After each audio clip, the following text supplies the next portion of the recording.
إن الحمد لله نحمده ونستعينه ونؤمن به ونتوكل عليه ونعوذ بالله من شرور أنفسنا ومن سيئات أعمالنا من يهد الله فلا مضل له ومن يضلله فلا هادي له أشهد أن لا إله إلا الله وحده لا شريك له وأشهد أن محمدا عبده ورسوله عباد الله أوصيكم وإياه بتقوى الله متنا مجفق الله سبحانه وتعالى oyachatu wangaziza natwekire kingira ky'obudamu tumusaba Allah buwangazi tusigaza butufulire bwa kumusinza na kumutya nkuteka mu nkola mateeka ge saba Allah subhanahu wa ta'ala success nembe ku kitibwa nabi Muhammad sallallahu alayhi wa sallama alladhi ja'ana bi dinil haqqi liyadhhirahu ala ad-din kullihi walau kariha al-mushrikun. Naam, abadu Allah nabuzana ba Allah mukugenda maaso mu risala yaffe nuru taqwa wa dhulmatul ma'as okusinzira ku ntambula yaffe gye tuzze tutambulamu tusaba Allah subhanahu wa ta'ala atuwe okuteeka mu nkola n'okutegeera ebyo bitujjukiziddwa. Risala yaffe eno tuzze kuva gye twatandikira okubeera nti twatunuulira nuru taqwa wa dhulumatul ma'asi ne tulaba al-matlabul awwal mafhumu taqwa okumanya taqwa kiki. المطلب الثاني نطلب أهمية التقوى إميغاسو إجري مكتيا الله سبحانه وتعالى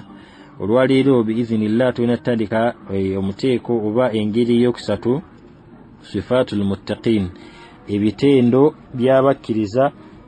أبت الله سبحانه وتعالى. نعم أقام المطلب الثالث صفات المتقين إبتيندو بيابو أبت الله ناغامانتي المتقون لهم صفات وأعمال نال بها السعادة في الدنيا والآخرة ومن هذه الصفات على سبيل المثال لا الحصر ما يأتي أغامانتي أبت الله سبحانه وتعالى لهم صفات بلنا إبتيندو وأعمال نمرمو نال بها السعادة بين ibitendo n'emirimu ejibatuusa nalul biha nga jibatuusa eri okwesiima fi dunya wal akhirah kuno kunsi ne kunkomerero. Wa min hadhihi sifat nagamba nti ne mu bitendo bino ala sabili almithal mu bino byagenda tuwa wammanga okubira nti Sheikh ati yabimalayo naye yagezaako okubira nti atujiramu mu ebyo Allah subhanahu wa ta'ala byatugamba bitugenda okulaba mu aya zino bi'auni Allah ta'ala. Yagamba al-awwal ikisokera ddala qala Allah azza wa jalla yagamba wishiwa Allah subhanahu wa ta'ala alif lam mim dhalika al-kitabu la rayba fihi hudan lilmuttaqin الذين يؤمنون بالغيب ويقيمون الصلاة ومما رزقناهم ينفقون والذين يؤمنون بما أنزل إليك وما أنزل من قبلك وبالآخرة هم يوقنون. سورة البقرة يقام أنت ألف لام ميم أيو بن يكتزو الله سبحانه وتعالى yamanyi amakulu gazo era nga ulama batugamba nti byebimu ku miracles za wisi wa nabii sallama ni Qur'ani. Agamba nti dhalika alkitabu la rayba fihi iki kitabu yani alqur'ani la rayba fihi tewali kubuusa mukyo okubanga kyaviri Allah subhanahu wa ta'ala kati atugamba nti dhalika alkitabu kitabu la rayba fihi tekiri mukubuusa nga buli omwaka kasada ntyaviri Allah subhanahu wa ta'ala hudan lilmuttaqin iki kitabu kyaviri Allah subhanahu wa ta'ala mazima nga kyakulungamya abate Allah subhanahu wa ta'ala. Twetegereze nnyo nagamba nti alladhina yu'minuna bil ghaib ne babeeranga abo abakkiriza ne bakakasa bye batalabyeko ne bakasa Allah subhanahu wa ta'ala jali era yateekeddwa okusinzibwa mu bwomuwe naye nga tebamulabangako. Wa yuqimuna as-sala tebakoma kukkiriza Allah ne bayimirizaawo esswala ettaano mu bujjuvu bwazo wa mimma razaqnahum yunfiqun tebakoma kusala busaazi ate era ne bagaba nga bajja mu ebyo bitubagabidde yani Allah subhanahu wa ta'ala babanga akuwadde riziki bw'omala okusaala ne baga nti basiraamu tulina obwetaavu n'okwata n'owaayo tokoma kuwaayo wabula okuwaayo saddaaka okutoola zaka mu maali naga nti walladhina yu'minuuna bima unzila ilayka era beebo abakkiriza mu ebyo ebyassibwa gy'oli yani gwe Muhammadi sallallahu alayhi wasallama wama unzila min qablika era tebakoma kukkiriza bya Muhammadi sallama n'ebyo ebyassibwa olubereberye yani obwakka nga nabbi Muhammad sallama tanaba kutumibwa ne bakkiriza ebyo byassibwa olubereberye min qablika wa bil akhirati hum yuqinun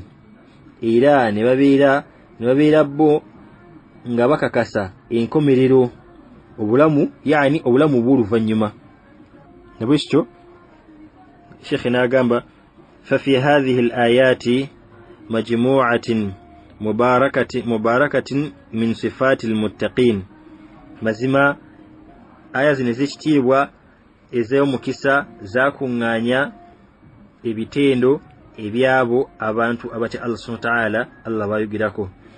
era nga biidhinillah katulabe ku bitendo bino Allah subhanahu wa ta'ala Sheikh nga bwe yabitujjiramu mu aya zino yagamba nti kisooka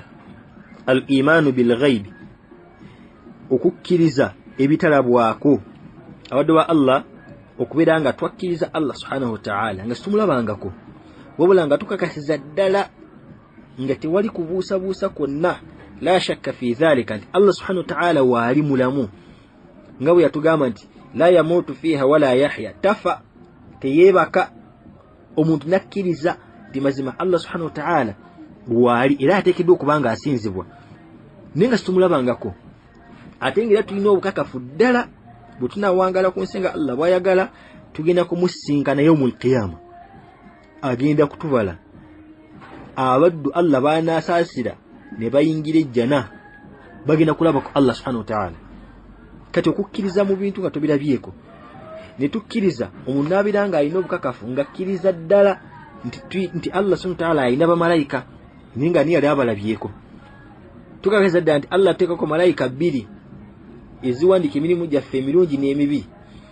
omulimu gwonna gw'okola omuntu akasize ddala nti aliko malayika emulaba emulondoola kubanga Allah atugamba yatuteekako malayika 2 bawandiika bw'okola omulimu omulungi ng'ewandiika bw'okola omulimu omubi ng'ewandiika bw'okola tawuba ng'ewandiika kati okukkiriza mu kinu nga tokirabyeko kitendo mu bitendo eby'abantu abatya Allah subhanahu wa ta'ala ekyokubiri iqaamu ssala bayimirizaawo esswala 5 beekwata ku sswala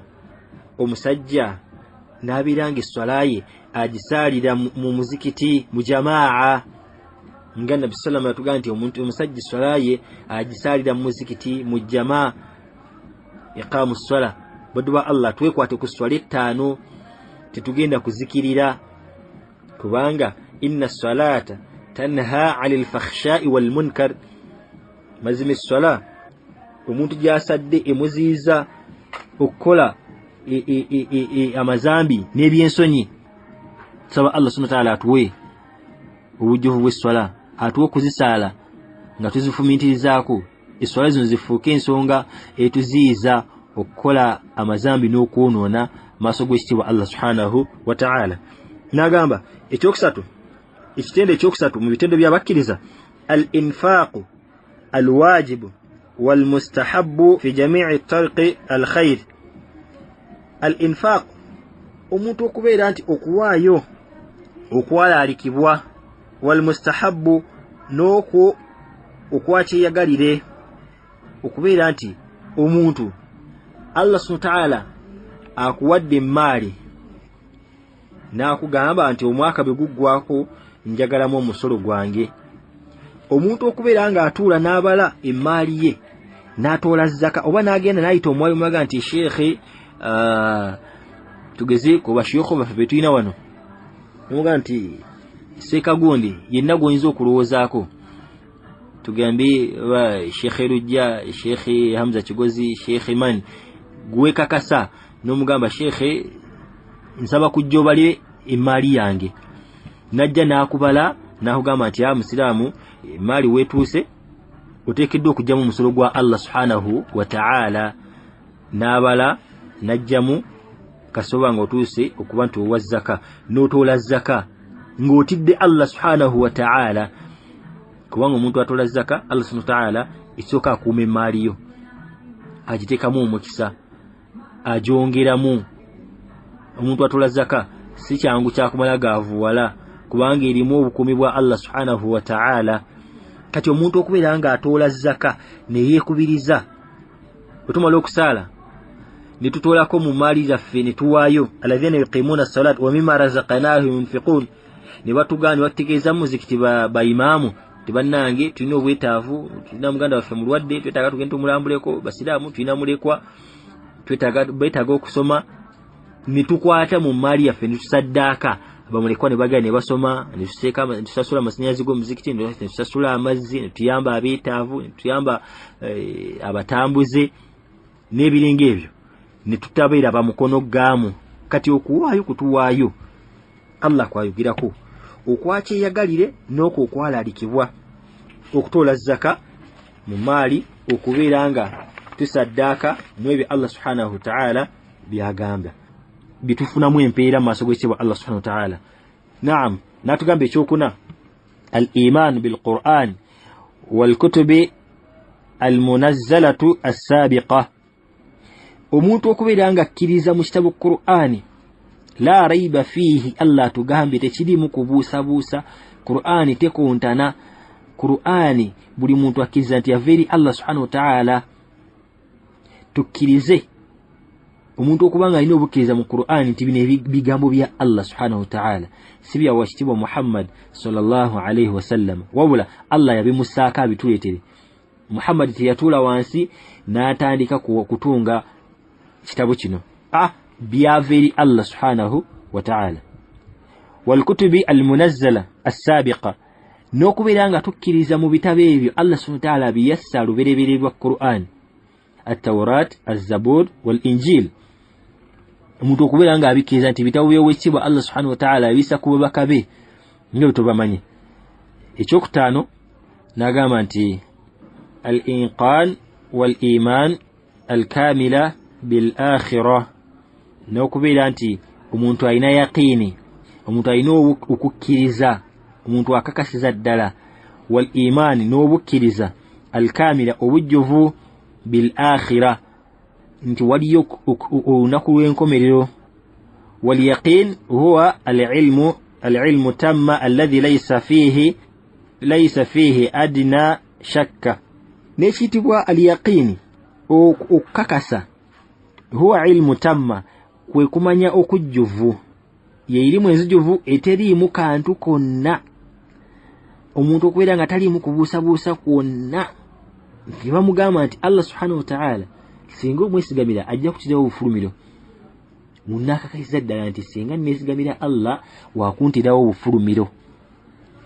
Kati okukkiriza okwo omuntu okubeera nga alina yaqiini mu Allah nti Allah subhanahu wa ta'ala ye mumalirizi wa buli nsonga yonna.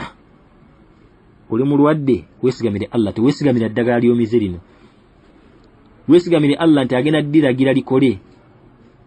kubanga idha arada shay'an an yaqula lahu kun fayakun. Allah kyaba yagadde alagira bulagizi kibeere ne kibeera. Kati Allah okulagira nti ddagala gwe wonya omuddu wange fulani tekiri mu lutemya lwa liiso. Allah singa ayagala kati bw'onaamwesigamira ng'omira eddagala ogenda kufuna obulungi bw'eddagala lino. Naye bw'oneesigamira eddagala osobola okulimira ne liggwawo nga towonye. Naye al-yaqin wal-iman omuntu okubeera nga alina okukakasa nga talinaamu kukakunkuna nga n'obukkiriza bwe nti agenda kusisinkana Allah agenda kusisinkana yawmul qiyama kitegeeza nti agenda kubeera nga alongoosa agenda kubeera nga akola emirimu emirungi. N'agamba nti waman amala bihadhihi sifat kana ala alhuda alazima. Era yenna akolera ku bitendo ebino bitulabiwa mange ebitaano iqamu ssola ita'u zaka al iman bil Qur'an n'ebirala omuntu abikolerako kana ala alhuda abeera ali ku bulungamu obunene wa kana min al muflihin al faizina fi dunya wal akhirah era takomoko abeera mu bawanguzi abeesiimye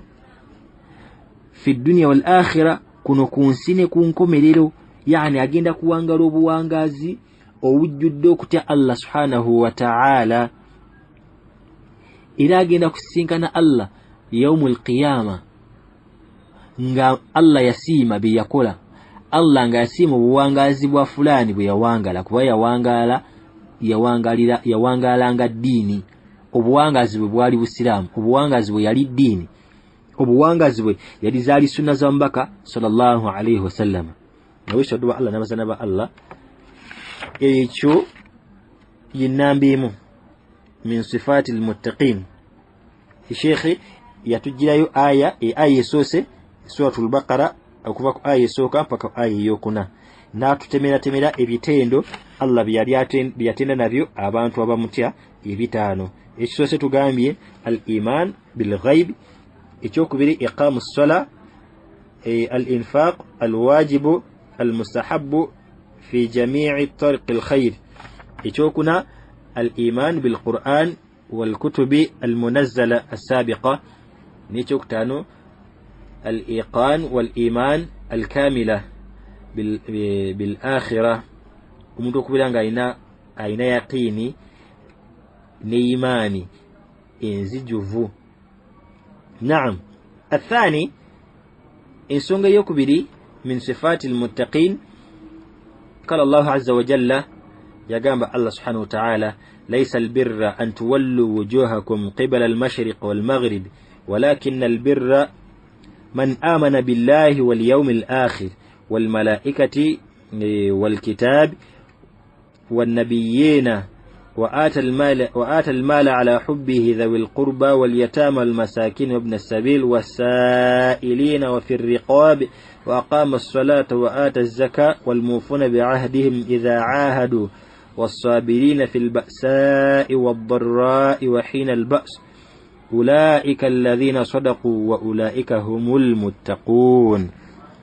نعم. سورة البقرة آية 17. نعم. آية شيخ جاتو يتدي من سونغا في يكبري من صفات المتقين أتقامي ليس البر أن تولوا وجوهكم قبل المشرق والمغرب. انتي الله قام tekibalibwa nti kwe kumalayo ebirungi byonna okubanga mwolekeza ebyenyi byammwe ku ludda lw'ebuvanjuba oba ebugwanjubwa walakin albirra man amana billahi wal yawmil akhir naye mazima obulungi bwennyini bw'oyo akkiriza Allah subhanahu wa ta'ala omutonzi wal yawmil akhir n'okukiza olunaku lw'enkomerero wal malaikati n'okubeera nti omuntu akkiriza bamalayika ba Allah subhanahu wa ta'ala wal kitab n'okubeera nti akkiriza n'ebitabo bya Allah subhanahu wa ta'ala okubeera nti akkiriza Qur'ani ne bamalayika be wan nabiyyin ne bannabbi wa ata al mala ala hubbihi dhawil qurba wal yatama wal masakin era takoma kwekyo nawaayo emaali ye mu kwagala kwe ng'agiwa abooluganda olw'okumpi ne bamulekwa n'abanaku wasailin bamulekwa n'abatambuze abali mu buzibu n'abasabiriza n'okuta abaddu wafi riqaabi n'okubira nti ate abaddu enkola eyo weeri okubeera nti omuntu abeera n'omuddu nga tamusasula embeera yali ebaddewokko naye obwentu okubeera nga ate omuddu n'abeera nga ali free takyali wansi wabufuzi bwa muntu yenna n'amuta n'agenda wa aqama as-sala ne bayimirizaawo esswala wa ata zaka n'okubeera nga batoola zaka mu maali yaabwe bamala okutola zaka mu maali yaabwe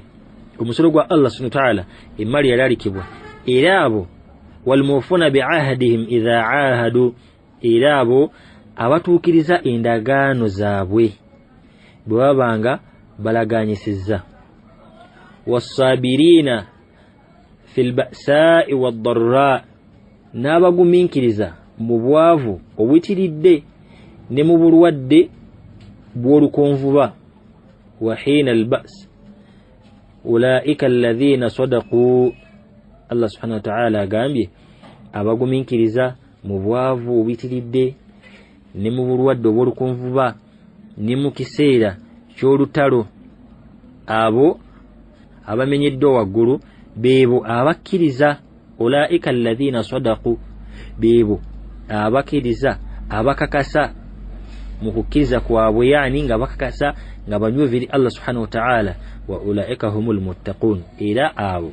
bo bebatya Allah. Allahu akbar, Allahu akbar. Allah subhanahu wa ta'ala atubuulidde abantu bano. Sheikh yamenya yatekulamu wano emiteeko 11 nayo tugenda okugiraba n'agamba nti asooka ekisookera ddala al-imaanu billahi azza wa jalla omuntu okukkiriza mu Allah subhanahu wa ta'ala nga tewali omuntu ng'akkiriza ddala nti wali asinzibwa mutuufu okuggyako Allah nga tekikoma bukomi kukyogera wabula ng'akirina mu mutima gwe ng'akikakasira ng'akinywerirako ng'akiwangaalirako. Ekyokubiri al-imaanu bil yawmil akhir omuntu okukkiriza nti waliyo okuzuukira waliyo olunaku lw'enkomerero yawmul hisaabu olunaku lw'okubalibwa olunaku olugenda okubeera nti Allah subhanahu wa ta'ala asasula abaddu okusinzira emirimu gye baakola ku bulamu buno obwensi. Omuntu akkirize nti yawmul akhira gyeri niyo abantu abasinga obungi balowooza nti okukasita omuntu afa biba biwedde era akola byagamba nti ate bwe naakasa naafa ate kyekinaaba kiddako nja kuba mpedde nga kiwedde. Niyo omuntu akasize ddala mu mutima gwe bw'aba alina ensonga gy'agenda okukola ajjukire nti waliyo okubalibwa yeekobe mu mutima. Era tusaba Allah subhanahu wa ta'ala okubeera nga atuwa okubeera nga tulongoosa bw'oba olina ky'ogenda okukola ajjukira nti waliyo akhira waliyo olunaku lw'okuyimirira. Ensonga ki lulina amannya mangi yawmul qiyama lunaku lwa kuyimirira yawmul hisaabu lunaku lwa kubeera nti tugenda kuba nti lwa kubonereza lunaku lwa kubeera nti kubalibwa lunaku lwa kubeera nga la ilaha illallah. Tusaba Allah atulongooseza obulamu tusigazza mu nsi tusobole okutuuka yawmul qiyama nga tuli mu bantu abagenda okwesiima kubanga lugenda kubeera lunaku luzibu nnyo. N'agamba ekyokusatu al-iman bil malaika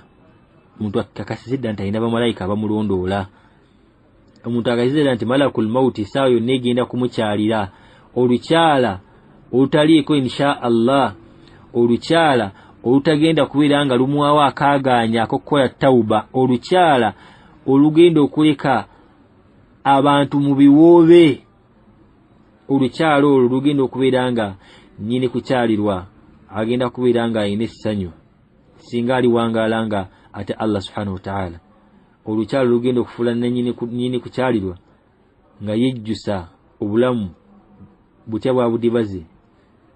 singa yawangaala nga Allah bwamwagala yandibadde minal faizin. Kati baddu ba Allah omuntu akazida nti malakul mauti egenda kujja omuntu akazida nti namalayika ezinnondoola kyonna kyenkola. Ekyokuna al-iman bil kutubi allati anzala Allah azza wa jalla omuntu okukizidda nti Allah subhanahu wa ta'ala ebitabo ebina bino Allah yabissa ku banabbi be Zabur, Tawrat, Injil wal Qur'an al-Karim n'ekitabo Qur'an byava eri Allah bigambo bya Allah subhanahu wa ta'ala mateeka ga Allah subhanahu wa ta'ala. Ekyokutaano al-iman bil anbiya'i alayhim assalatu wassalam omuntu okubeera nga akkiriza mu bannabbi ba Allah subhanahu wa ta'ala bonna nga Allah bwe yabatubuulira. Omuntu akakasa ddala ti Muhammadin sallallahu alaihi wasallam khatamun nabiyyin wal anbiya ye yasembayo yafundikira olujegere lw'abannabbi n'ababaka ba Allah subhanahu wa ta'ala. Teri nabbi agenda kujja luvannyuma lwe. Ekyomukaaga i'taa'ul maali, abaddu bano abata Allah bagaba ku maali yaabwe lil aqraba'i, nga bajiwa ab'enganda zaabwe ab'okumpi bebatandikirako. Niyo sanga omuddu nga mukodo nnyo eri abantu ab'oluganda lwe abasookerwako, hatta n'omusajja asobola okubeera nga mukodo nnyo eri abantu be, naye nga bw'owulira ebbali eno afaayo nnyo eri abantu ab'ebbali. Mikwano gye bawangala nabo, awulidde fulani nadduka misindi n'amuyamba, naye ng'ate ab'ewaka abalese nga beeyaguza lujjo. Kati baddu ba Allah waliwo obulyazamanya bunene nnyo mu kubeera nti tetufa ku banganda zaffe ab'okumpi, famire zaffe, maama wo, kitaawo, abaana bo, abantu ab'okumpi, naddala abo bolinako obuvunaanyizibwa. Bafeeko, emaali etandikira ku bo. N'agamba ekyokusatu mu bino mu namba 6, waliyataama, ne bamulekwa balina haki mu maali yaffe, walmasakini, n'abeetaavu, walmusafiriina, n'abo abatambuza abakutuse ku ngendo, wasaa'irina, n'abo abasaba abalina obwetaavu. Sheikhe, abantu bajja naga imaamu bangoba mu nnyumba, mulimu gwaggwaawo, abantu bange tebalina kyakulya, nga ddala akakasiza ddala newankubadde ng'ate era tulinamu abantu nga bagufuula mulimu. Yahe ajja n'epapula, nze ndimutambuze simanya ne yampita agenda kumpa omulimu, ntuuse eno ate nkuba essimu teziriiko, weryasula ate yasengukawo n'ebiringa ebyo, naye ng'ate alimba. Oyo ajja n'ebipapula, nze ndimugwira n'ajja eno okukola simanya ate banziba kakati nyetaaga buyambi nzire Rwanda. Olina okumusanga ng'ali mu kibuga atambula. Awo nabo balina obuzibu era balyaza amaanya nnyo. Naye emaali yaffe Allah atutemedde emiteeko gy'abantu abalina haki yaabwe mu maali yaffe, ab'enganda zaffe. Waliyataama, bamulekwa, nalukaza ddala nti fulani yafa, yaleka abaana beetaaga okusoma, beetaaga okusoma eddiini, beetaaga okulya, beetaaga okwambala, beetaaga okulabirirwa. Imaamu bw'ajja gye tuli n'atutegeeza ensonga, nga tukwata ne tumuwa n'atwalire bamulekwa. Walmasakin, n'abeetaavu, olina embeera ayinza okuba nga wallahi nga si nnungi. Imaamu bw'ajja n'aga nti twetaaga ensimbi tubeere nga tuyambako ku muganda waffe mwetaavu. Walmusafirin, n'abo abakutuse ku ngendo, nga ddala mbutuufu talimba, akutuse ku lugendo, yeetaaga kubeera nti ayambibwa atuuke gy'alaga, kubanga gye bali nga boogera mazima. Nali mulabyeko jjajja gye tuli ne tumufunira omuwaswala, n'agenda. Bwe yatuuka n'ankubira essimu nga sheekhe natuuse bulungi, barakallahu fiika, abasiraamu banneebalize. Kati embeera ng'eyo abaddu gye balinga mutuufu akutuse ku lugendo. Wasairin, n'abasaba, waliwo abeerawo nga beetaaga. Kati abantu abo balina haki mu maali yaffe. N'asembayo wal i'taaqu ar-riqab, n'okuta abaddu. Obadde olina omuddu gw'okozesa kubanga kyalabikako ku nnyumba y'Omukama sallallahu akyali mulamu n'emirembe gyakulembera. Na wano twasomako ku slave trade, nga bakwata abantu ne babatwala ne babatunda, slave trade, ne batunda abantu abo, nga mukama wajja n'akugula mu katale n'akutwala, n'okola emirimu nga tosasula, tofuna musaala, wabula nga kyakuyambako nti ng'akuwa ekyokulya. Naye okuta abaddu abali mu buwaŋŋanguzi, abali mu mbeera efaananako bwetyo, kikolwa kitendo mu bitendo by'abakkiriza abati Allah subhanahu wa ta'ala. Ekyomusanvu, iqaamu ssola, okumirizaawo esswala 5, kubanga tukimanyi Nabi sallallahu atugamba awwalu ma yuhasabu bihi al-'abdu yawm al-qiyamah as-salah omulimu ogenda okusooka okwibalibwa ku muddu yawm al-qiyamah igenda kubira swala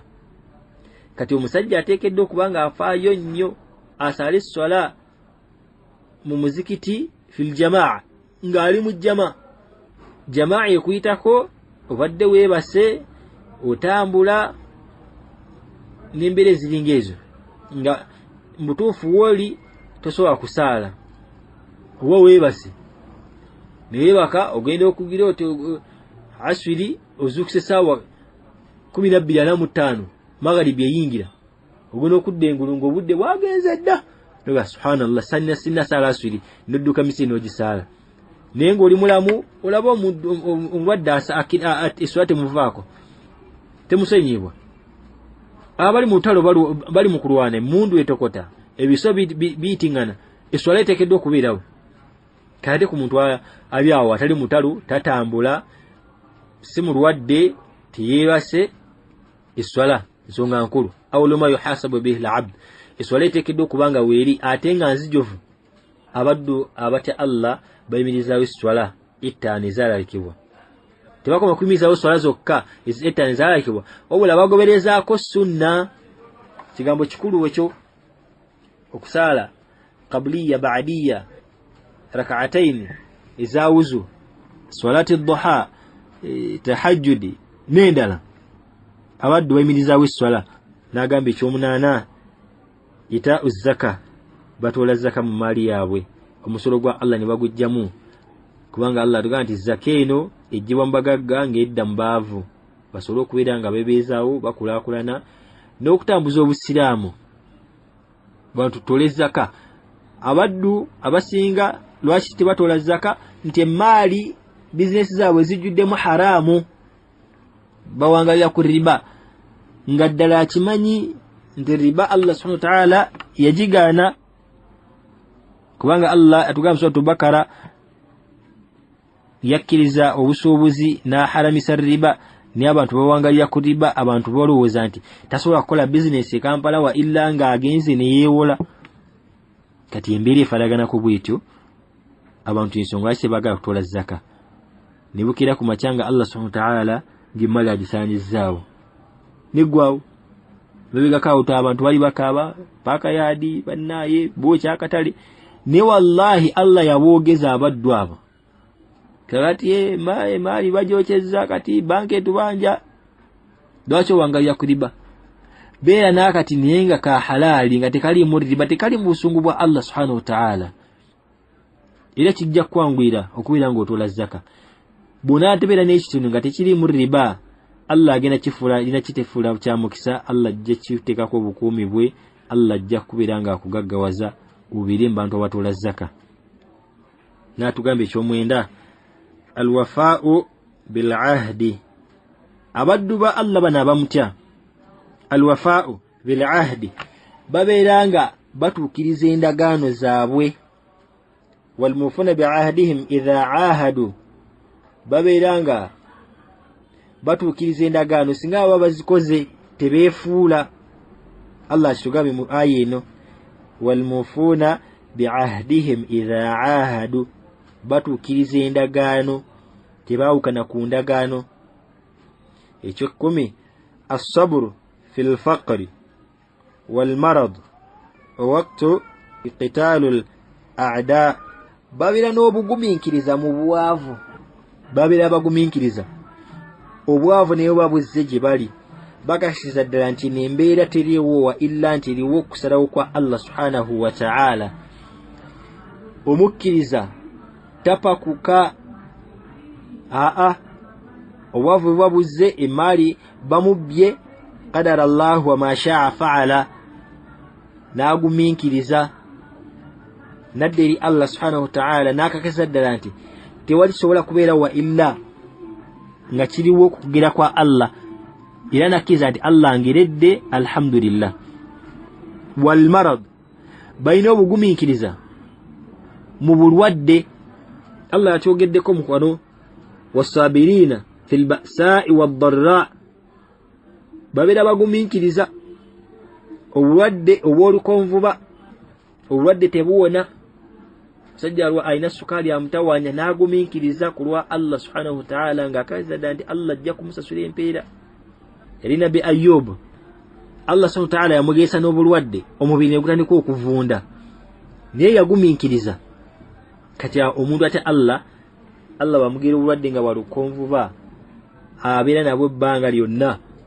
agumiikiriza n'ekyo Allah kyamugirira. Waqtul qitaal ne mu kaseera k'olutalo bagumiikiriza tebadduka mu ddwaniro bagumiikiriza ne balwana nga balwana kutaasa ddiini ya Allah subhanahu wa ta'ala. Nagamba wassadaqu fil aqwal wal af'al wal ahwal era babeera b'amazima mu bigambo byabwe ne mu bikolwa byabwe n'embeera zaabwe ez'obuntu. Babeera b'amazima era nga ebigambo byabwe abantu babiwa ekitiibwa, ebigambo byabwe abantu babiwa amatu, babifumitizaako nti fulani yagambye nti masha Allah tutalimba nefa kam minna nga Allah tebasobola kujjako obujulizi bwonna tebasobola. Kati awulira nga kubeera mu bantu abatya Allah subhanahu wa ta'ala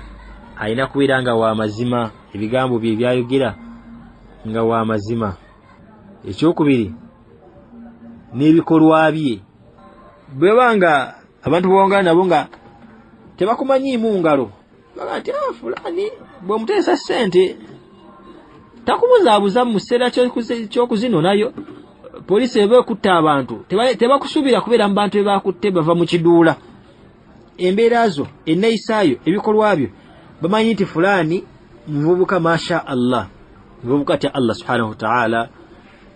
olwokuba nti enneeyisa gye weeyisaamu mu society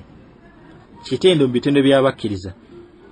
Nagamba nti fahaulai alladhina amilu hadhihi al-a'mal sadaqu fi imanihim, abakola ebyo abalikola emirimu egyo balina obukakafu mu imaani zaabwe. Okukkiriza kuno kwe bakkiriza ddala balina obukakafu mu kukkiriza kwabwe. lianna al-a'maluhum saddaqat imanihim kubanga emirimu gino gikakasa obukkiriza bwabwe. Omuntu ayimirizawo esswala aba mugonvu, omuntu atoola zaka aba akakasiza ddala nti Allah wakumukumira emaali ye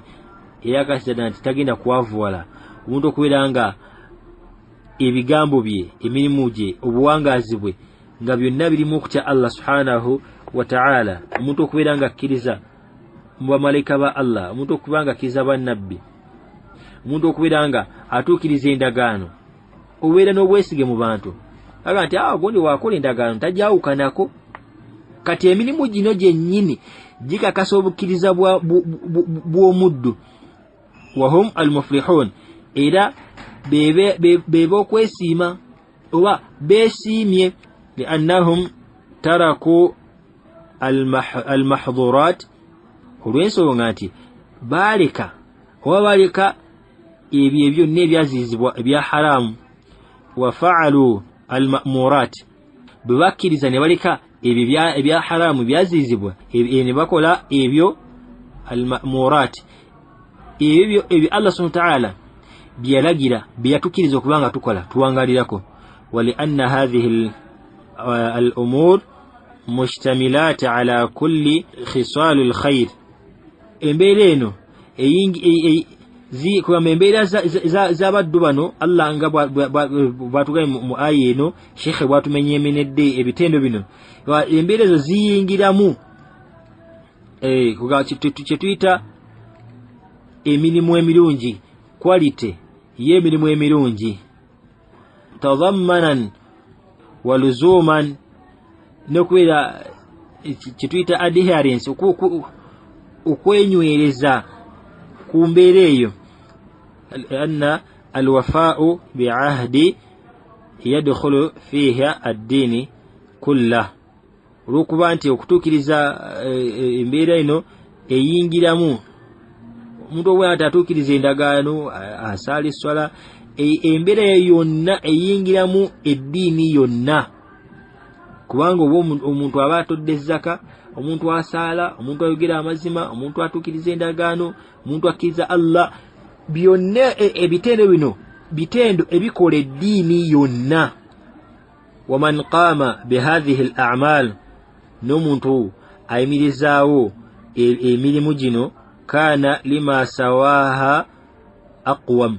abeera abalansinze abeera mwenkanya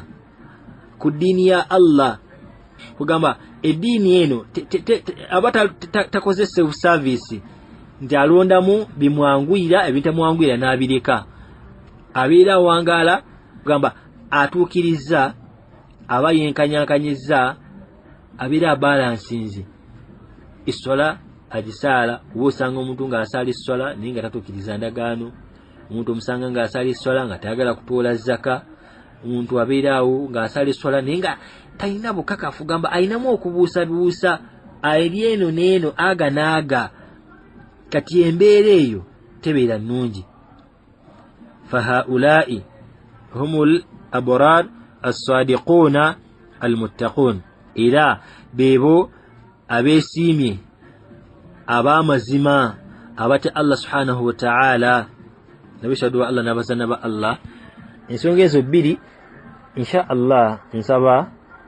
tukomaawo biizinillah butunaba omulundi ogunaddako tujja kuleeta ensonga eyokusatu okusinziira ku bujulizi Sheikh bweyajja mu Qur'ani Allah subhanahu wa ta'ala byatulaga ng'alaga ebitendo by'abakkiriza twogeddeko ensonga zibadde bbiri era Allah subhanahu wa ta'ala aya zaatulaze nga zijjuddemu ebitendo byabo abatya Allah subhanahu wa ta'ala nga Sheikh bwe yabitumenyera nga bijja mu aya zino Allah subhanahu wa ta'ala zessa mu Qur'an ndewe kitobodde wa Allah nkubiriza omwoyo gwange n'emyoyo mu kubanga tutya Allah subhanahu wa ta'ala era nsaba Allah subhanahu wa ta'ala ebigambo bino